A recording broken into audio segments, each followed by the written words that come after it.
वर्ध्यातील हिंगणघाट येथील संत तुकडोजी वार्ड येथे सरकारी दवाखान्याच्या मागे राहत्या वसाहतीत एका घरात सुरू असलेल्या मुरमुरा फॅक्टरीमुळे वसाहतीत राहणाऱ्या नागरिकांना नाहक त्रास सहन करावा लागत आहे।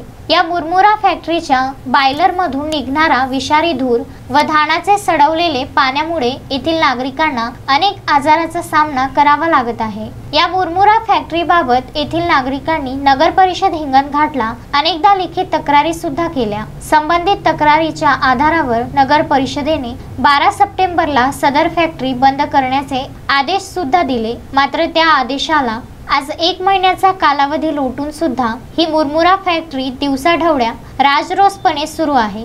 या वस्तीत राहणारे नागरिक व लहान मुलांच्या स्वास्थ्याशी खेळ खेळल्या जात आहे। नगर परिषदेने फॅक्टरी बंद करण्याचे आदेश काढल्यानंतर कुठल्याही प्रकारची कार्यवाही होत नसल्याने 10 ऑक्टोबरला अर्जदार रुपाली शेंडे यांनी नगर परिषद हिंगणघाटला सदर मुरमुरा फॅक्टरीबाबत पुन्हा लेखी स्वरूपात तक्रार केली।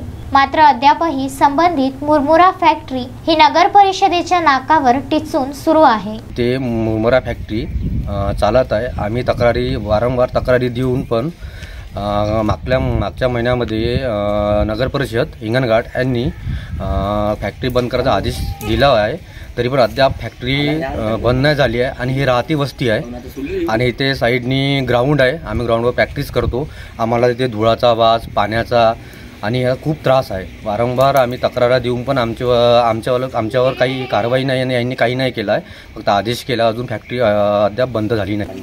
ह्या फॅक्टरीपासून आम्हाला धुळाचा त्रास आहे, तिथून ते विषारू पाणी याचा त्रास आहे आणि ते रोडवर ते हे टाकून ठेवते, आम्हाला येण्या जाण्याचा त्रास आहे।